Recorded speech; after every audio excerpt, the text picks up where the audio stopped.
All right, let's start a little bit more pragmatic, but then we'll branch out. So one of the things I think a lot of folks here are interested in is, based off the APIs that very large models will create, what are the real business opportunities? Like, what are the ways to look forward? And then how, given the APIs will be available to multiple players, how do you create distinctive businesses on them? Yeah. So I think so far we've been in the realm where it's, you can do like an incredible copywriting business, or you can do like a sort of like education service or whatever. But I don't think we've yet seen the kind of like people go after the like, $1 trillion like take on Google's. And I think that's about to happen. Like, maybe it'll be successful, maybe Google will do it themselves, but like I would guess that with the quality of language models we'll see in the coming years, there will be like a serious challenge to Google for the first time for a search product. And I think people are really starting to think about like, how do the fundamental things change? And that's going to be really powerful. I think that like a human level chat bot interface that actually works this time around, like I think like, many of these trends that like we all made fun of were just too early. Like the chatbot thing was good, it was just too early.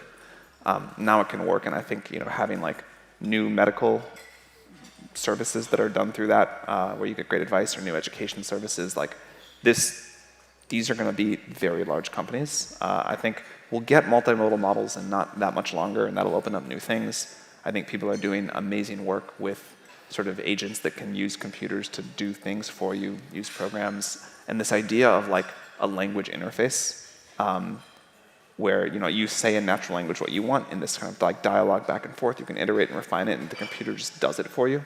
You see some of this with like DALL-E and Copilot in very early ways, but I think this is going to be a massive trend, and very large businesses will get built with this as the interface, and more generally that like these very powerful models will be one of the genuine new technological platforms, which we haven't really had since mobile. And there's always like an explosion of new companies right after. So that'll be cool. And what do you think the key things are, given that the large language model we provided as an API service? What are the things that you think that folks who are thinking about these kind of AI businesses should think about as, how do you create an enduring, differentiated business? So, I think there will be a small handful of like fundamental large models out there that other people build on. But right now what happens is, company makes large language model, API, other people build on top of it.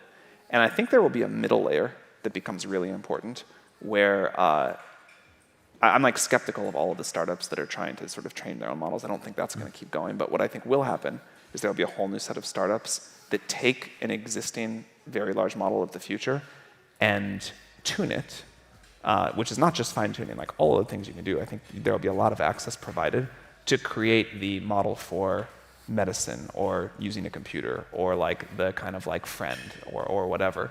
And then those companies will create a lot of enduring value, because they will have like a special version of, they won't have to have created the base model, but they will have created something they can use just for themselves or share with others that has this unique data flywheel going that sort of improves over time and all of that. So I think there will be a lot of value created in that middle layer.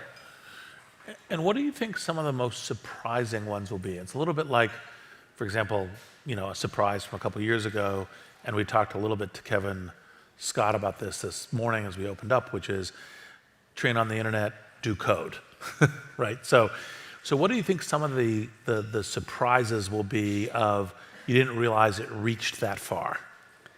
I think the biggest like systemic mistake in thinking people are making right now is they're like, all right, maybe I was skeptical, but this language model thing is really going to work, and sure, like images, video too, but it's not going to be generating net new knowledge for humanity. It's just going to like do what other people have done, and that's still great. That's still like brings the marginal cost of intelligence very low, but it's not going to go like create fundamentally new. It's not going to go cure cancer. It's not going to add to the sum total of human scientific knowledge.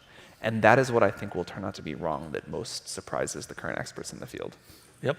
So let's go to science then as the next thing. What are some of the things, whether it's building on the APIs, use of APIs by scientists, what are some of the places where science will get accelerated, and how? So I think there's two things happening now and then a bigger third one later. One is there are these science-dedicated products, whatever, like AlphaFold, and those are adding huge amounts of value, and you're going to see in this like way more and way more. I think if I were like, had time to do something else, I would be so excited to like go after a bio company right now. Like I think you can just do amazing things there. Anyway, but there's like another thing that's happening, which is like tools that just make us all much more productive, that help us think of new research directions, that sort of write a bunch of our code so we can be twice as productive. And that impact on like the net output of one engineer or scientist, I think will be the surprising way that AI contributes to science that is like outside of the obvious models. But even just seeing now like what I think these tools are capable of doing, Copilot is an example, there's be much cooler stuff than that. That will be a significant like change to the way that technological development, scientific development happens.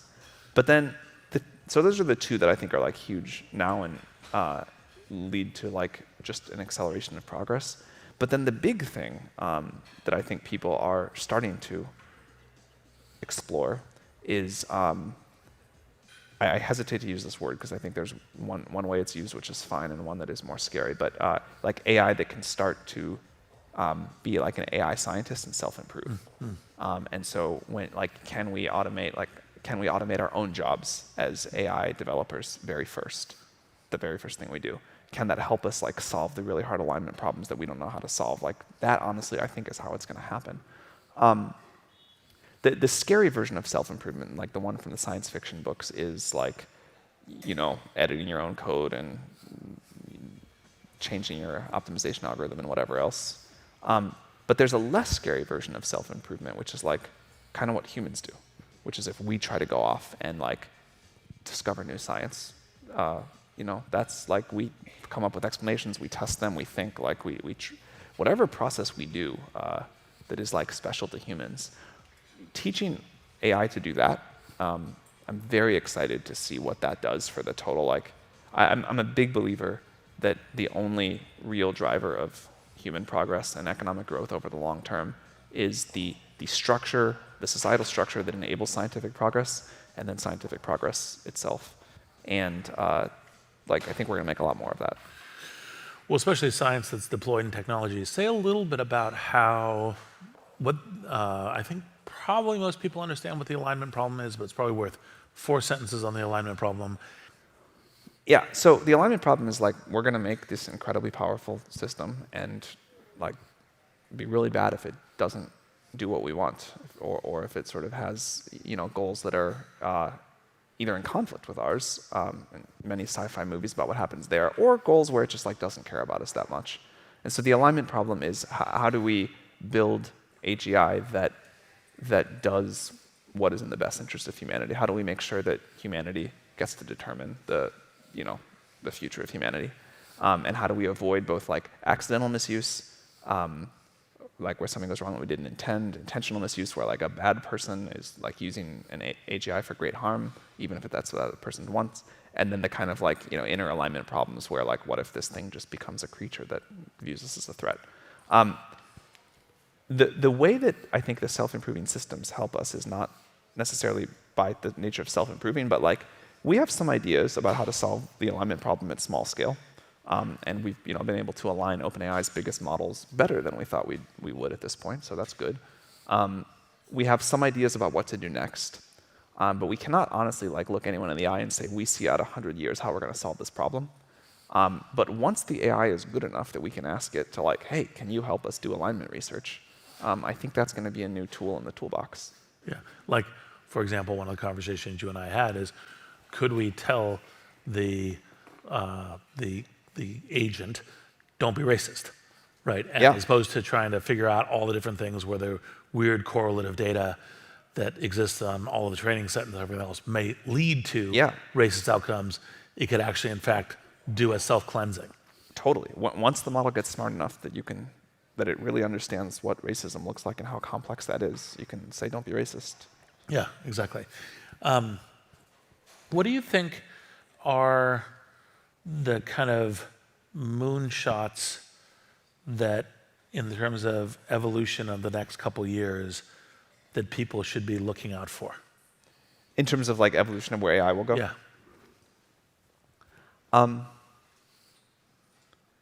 I'll start with like the higher certainty things. I think language models are going to go just much, much further than people think. And we're like very excited to see what happens there. I think it's like what a lot of people say about running out of compute, running out of data. Like that's all true, but I think there's so much algorithmic progress to come that we're going to have like a very exciting time. Another thing is I think we will get true multimodal models working. And so, not just text and images, but every modality you'd like in one model, able to easily like, fluidly move between things. I think we will have models that continuously learn. So like right now, if you use GPT, whatever, it's sort of like stuck in time that it was trained, and the more you use it, it doesn't get any better, and all of that. I think we'll get that changed. So very excited about all of that. And if you just think about like what that alone is going to unlock, and the sort of applications people will be able to build with that, that would be like a huge victory for all of us, and just like a massive step forward, and a genuine technological revolution if that were all that happened. But I think we're likely to keep making research progress into new paradigms as well. We've been like pleasantly surprised on the upside about what seems to be happening. And I think all these questions about like new knowledge generation, how do we really advance humanity? I think there will be systems that can help us with that. So one thing I think would be useful to share, because folks don't realize that you're actually making these strong predictions from a fairly critical point of view, not just we can take that hill. Say a little bit about some of the areas that you think are current, kind of loosely talked about, like, for example, AI and fusion. Oh, yeah. So, one of the unfortunate things that's happened is, AI has become like the mega buzzword, which is usually a really bad sign. I hope it doesn't mean like the field is about to fall apart. But historically, that's like a very bad sign for new startup creation or whatever. If everybody is like, I'm this with AI, and that's definitely happening now. So like a lot of we were talking about like there are all these people saying like I'm doing like these RL models for fusion or whatever, and as far as we can tell, they're all like much worse than what like smart physicists have figured out. I think it is just an area where people are going to say everything is now this plus AI. Many things will be true. I do think this will be like the biggest technological platform of the generation, but I think it's like, we like to make predictions where we can be on the frontier, understand predictably what the scaling laws look like, or already have done the research where we can say, all right, this new thing is going to work, and make predictions out from that way. And that's sort of like how we try to run OpenAI, which is do the next thing in front of us when we have high confidence, and take 10% of the company to just totally go off and explore, which has led to huge wins. And there will be I feel bad to say this, like I doubt we'll still be using the transformers in 5 years. I hope we're not. I hope we find something way better. But the transformer's obviously been remarkable. So I think it's important to always look for like, where am I going to find the next totally new paradigm? But I think like that's the way to make predictions. Don't pay attention to the like AI for everything. Like, can I see something working, and can I see how it predictably gets better? And then, of course, leave room open for like you can't plan the greatness, but sometimes the research breakthrough happens. Yep. So I'm going to ask 2 more questions and then open it up, because I want to make sure that people have a chance to do this the broader discussion, although I'm trying to paint the broad picture so you can get the crazy ass questions as part of this. What do you think is going to happen vis-a-vis the application of AI to like these very important systems, like for example, financial markets? Because the very natural thing would be to say, well, let's do a high frequency quant trading system on top of this, and other kinds of things. What is it? Is it just kind of be a neutral arms race? Is it what's your thought? And like, it's almost like the Life 3.0 Omega's point of view. Yeah. I mean, I think it is going to just seep in everywhere. my basic model of the next decade is that the cost of intelligence, the marginal cost of intelligence and the marginal cost of energy are going to trend rapidly towards zero, like surprisingly far. And those, I think, are two of the major inputs into the cost of everything else, except the cost of things we want to be expensive, the status goods, whatever.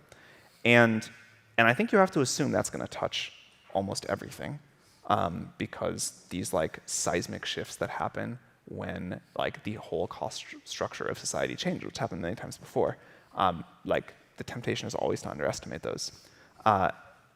So I wouldn't like make a high confidence prediction about anything that doesn't change a lot or where that doesn't get to be applied. But one of the things that is important is it's not like the thing trends all the way to zero. They just trend towards there. And so it's like someone will still be willing to spend a huge amount of money on compute and energy. They will just get like unimaginable amount of intelligence and energy. They'll just get unimaginable amounts about that. And so like who's going to do that and where's it going to get the weirdest? Not because the cost comes way down, but the amount spent actually goes way up. Yes, the intersection of the two curves. Yeah, the thing got 100 times cheaper in the cost of energy, 100 million times cheaper in the cost of intelligence, and I was still willing to spend 1,000 times more in today's dollars.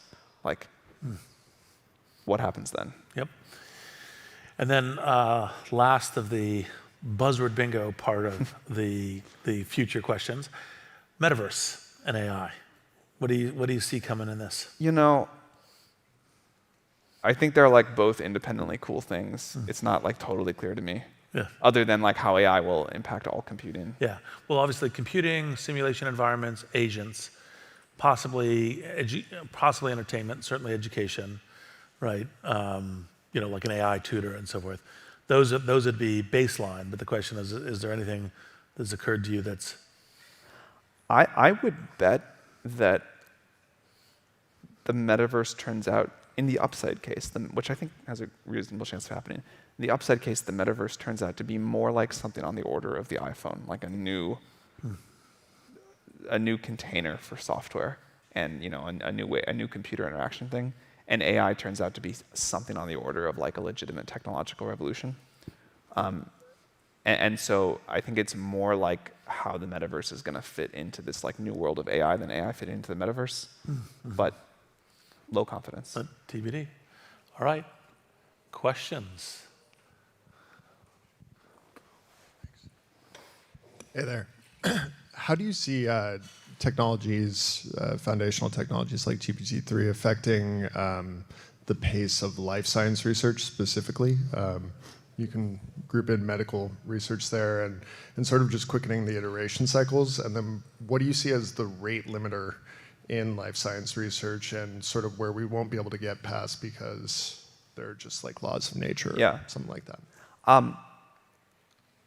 So I think the currently available models are kind of not good enough to have like made a big impact on the field. At least that's what like most like life sciences researchers have told me. They've all looked at it and they're like, it's a little helpful in some cases. There's been some promising work in genomics, but like stuff on a benchtop hasn't really impacted it.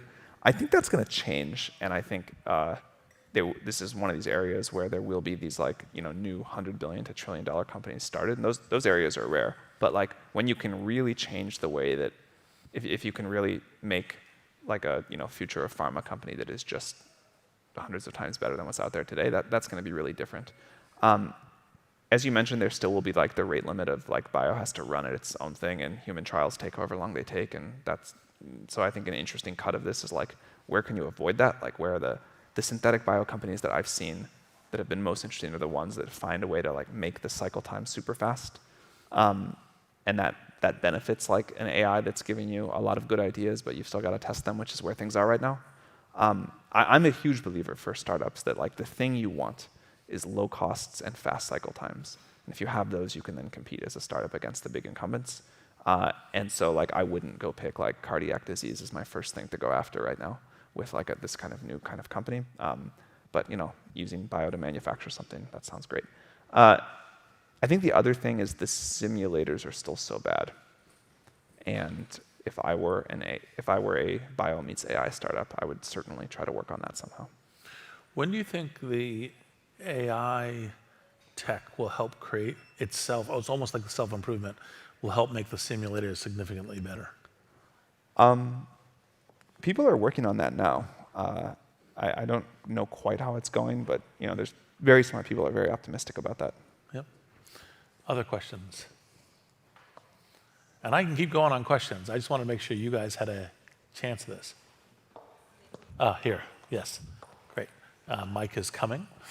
Awesome, thank you. I was curious, what aspects of life do you think won't be changed by AI? Sort of all of the deep biological things. Like, I think we will still really care about interaction with other people. Like, we'll still have fun, and like the reward, systems of our brain are still going to work the same way. Like, we're still going to have the same, like, drives to kind of create new things and, compete for silly status and like, form families and whatever. So I think the stuff that people cared about 50,000 years ago is more likely to be the stuff that people care about, 100 years from now than 100 years ago. As an amplifier on that, before we get to the next, whatever the next question is, what do you think are the best utopian science fiction universes so far? Good question. Star Trek is pretty good, honestly. Like, I do like all of the ones that are sort of like, we turn our focus to like exploring and understanding the universe as much as we can. This is not a utopian one. Well, maybe. I think The Last Question is like an incredible short story. Yeah. That was that came to mind. Yep. I was expecting you to say Ian Banks on The Culture. Those are great. Okay. I think science fiction is like, there's not like one sci-fi universe that I could point to and say, I think all of this is great. But like the collective optimistic corner of sci-fi, which is like a smallish corner, I'm excited about. Actually, I took a few days off to write a sci-fi story, and I had so much fun doing it, just about sort of like the optimistic case of AGI, that it made me want to go like read a bunch more. So I'm looking for recommendations of more to read now, like the sort of less known stuff, if you have anything. I will get you some recommendations. So in a similar vein, one of my favorite sci-fi books is called Childhood's End by Arthur Clarke from like the 60s, I think. And I guess the one sentence summary is aliens come to the Earth to try to save us, and they just take our kids and leave everything else. So, They're slightly more optimistic than that, but yes. I mean, this ascension into the overmind is meant to be more utopian, but yes. Okay. You may not read it that way, but yes. Well, so in our current universe, Yes. our current situation, a lot of people think about family building and fertility, and like some of us have different people have different ways of approaching this. But from where you stand, what do you see as like the most promising solutions? It might not be a technological solution, but I'm curious what you think. Other than everyone having 10 kids, like how do we? Of everyone having 10 kids? Yeah. How do you populate? How do you see family building coexisting with, AGI and high tech? This is like a question that comes up at OpenAI a lot. Like, how do I think about, how should one think about having kids? There's, I think, no consensus answer to this. There are people who say, yeah, I'm not. I always thought I was gonna have kids, and now I'm not going to because of AGI. Like, there's just, for all the obvious reasons, and I think some less obvious ones, there's people who say, like, well, it's going to be the only thing for me to do in, 15, 20 years, so of course I'm going to have a big family. Like, that's what I'm going to spend my time doing. I'll just, like, raise great kids. And I think that's what'll bring me fulfillment. I think, like, as always, it is a personal decision. I get very depressed when people are like, I'm not having kids because of AGI. The EA community is like, I'm not doing that because they're all going to die. The kind of, like, techno optimists are like, well, it's just like, I want to like merge into the AGI and go off exploring the universe, and it's going to be so wonderful, and I want total freedom. But I think like all of those I find quite depressing. I think having a lot of kids is great. I want to do that now more than I did, even more than I did when I was younger, and I'm excited for it.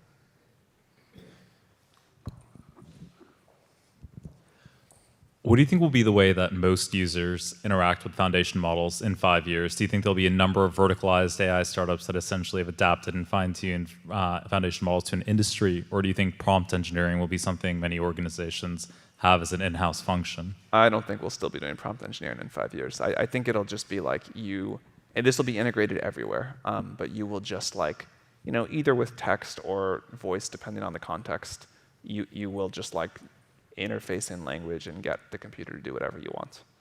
And that will, apply to like generate an image where maybe we still do a little bit of prompt engineering, but it's kind of just going to get it to like go off and do this research for me and do this complicated thing, or just like, be my therapist and help me figure out how to make my life better, or like, go use my computer for me and do this thing, or any number of other things. But I think the fundamental interface will be natural language.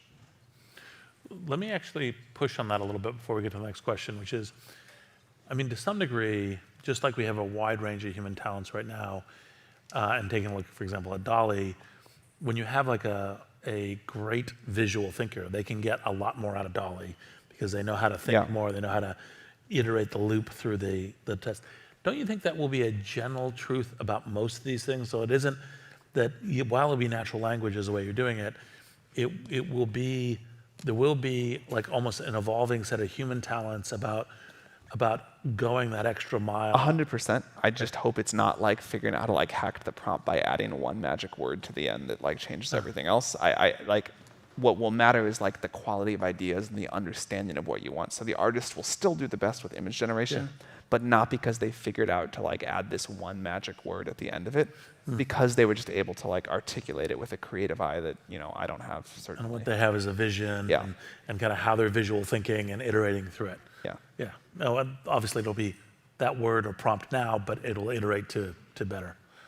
All right. At least we have a question here. Hey, thanks so much. I think the term AGI is used, thrown around a lot, and sometimes I've noticed in my own discussions, like the sources of confusion has just come from people having different definitions of AGI, and so it can kind of be the magic box where everyone just kind of projects their ideas onto it. And I just want to get a sense from you, how do you think, how would you define AGI, and how do you think you'll know when I should have defined that earlier. It's a great point. I think there's like a lot of valid definitions to this, but for me, AGI is basically the equivalent of a median human that you could like hire as a coworker. And then they could like say do anything that you'd be happy with a remote coworker doing, like just behind a computer, which includes like learning how to go be a doctor, learning how to go be a very competent coder. Like there's a lot of stuff that a median human is capable of getting good at. And I think one of the skills of an AGI is not any particular milestone, but the meta skill of learning to figure things out, and that it can decide to get good at whatever you need. So for me, like that's kind of like AGI. And then super intelligence is when it's like smarter than all of humanity put together. Thanks. What would you say are, in the next 20, 30 years, are some of the main societal issues that will arise as AI continues to grow, and what can we do today to mitigate those issues? Obviously, the economic impacts are huge, and I think it's just, like if it is as divergent as I think it could be for like some people doing incredibly well and others not, I think society just won't tolerate it this time. And so figuring out when we're going to like disrupt so much of economic activity, and even if it's not all disrupted by 20 or 30 years from now, I think it'll be clear that it's all going to be. What is the new social contract? Like my guess is that the things that we'll have to figure out are how we think about fairly distributing wealth, access to AGI systems, which will be like kind of the commodity of the realm, and governance, like how we collectively decide what they can do, what they don't do, things like that. And I think figuring out the answer to those questions is gonna just be huge. I'm optimistic that people will figure out how to spend their time and be very fulfilled. I think people worry about that in a little bit of a silly way. I'm sure what people do will be very different, but we always solve this problem. But I do think like the concept of wealth and access and governance those are all going to change, and how we address those will be huge. Actually, one thing, I don't know what level of depth you can share that, but one of the things I love about what OpenAI and you guys are doing is when they think about these questions a lot themselves, and they initiate some research. So you've initiated some research on this stuff. Yeah, so we run the largest UBI experiment in the world. I don't think that is, we have a year and a quarter left in a 5-year project. I don't think that's like the only solution, but I think it's a great thing to be doing. And I think like we should have like 10 more things like that we try. We also try different ways to get sort of input from a lot of the groups that we think will be most affected, and see how we can do that early in the cycle. We've explored more recently like how this technology can be used for reskilling people that are going to be impacted early. We'll try to do a lot more stuff like that too. Yeah, so the organization is actually, in fact, these are great questions, addressing them and actually doing a bunch of interesting research on it. So next question. Hi, so creativity came up today in several of the panels, and it seems to me that the way it's being used, like you have tools for human creators and going to expand human creativity. So where do you think the line is between these tools to allow a creator to be more productive and artificial creativity, say artificial creativity itself? So, I think we're seeing this now, that tools for creatives that is going to be like the great application of AI in the short term. People love it. It's really helpful, and I think it is, at least in what we're seeing so far, not replacing. It is mostly enhancing. It's replacing in some cases, but for the majority of like the kind of work that people in these fields want to be doing, it's enhancing. And I think we'll see that trend continue for a long time. Eventually, yeah, it probably is just like, we look at 100 years, okay, it can do the whole creative job. I think it's interesting that if you asked people 10 years ago about how AI was going to have an impact, with a lot of confidence from almost most people, you would have heard, first it's going to come for the blue-collar jobs, working in the factories, truck drivers, whatever. Then it will come for the kind of like the low-skill white-collar jobs, then the very high-skill, like really high IQ white-collar jobs like a programmer or whatever, and then very last of all, and maybe never, it's going to take the creative jobs. And it's really gone is going exactly the other direction. And I think this there's an interesting reminder in here, generally about how hard predictions are, but more specifically about, we're not always very aware, maybe even ourselves, of like what skills are hard and easy, like what uses most of our brain and what doesn't, or how like difficult bodies are to control or make or whatever. We have one more question over here. Hey, thanks for being here. So you mentioned that you would be skeptical of any startup trying to train their own language model, and you would love to understand more. So what I have heard, and which might be wrong, is that large language models depend on data and compute. And any startup can access to the same amount of data because it's just like internet data. And compute, like different companies might have different amount of compute, but I guess like they're big players can have the same amount of compute. So how could a large language model startup differentiate from another? How would the startup differentiate from another? How would one large language model startup differentiate from another? I think it'll be this middle layer. I think in some sense the startups will train their own models, just not from the beginning. They will take like, base models that are like hugely trained with a gigantic amount of compute and data, and then they will train on top of those to create, the model for each vertical, and that those so in some sense they are training their own models, just not from scratch, but they're doing the 1% of training that really matters for whatever this use case is going to be. Those startups, I think, there will be hugely successful and very differentiated startups there, but that'll be about the kind of like data flywheel that the startup is able to do, the kind of like all of the pieces on top and below. Like this could include prompt engineering for a while or whatever, the sort of the kind of like core base model. I think that's just going to get too complex and too expensive, and the world also just doesn't make enough chips. So Sam has a work thing he needs to get to.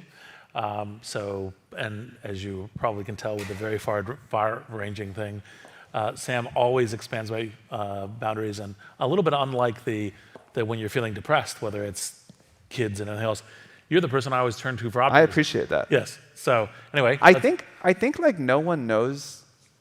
Like we're sitting on this like precipice of AI, and like people are like, it's either going to be like really great or really terrible.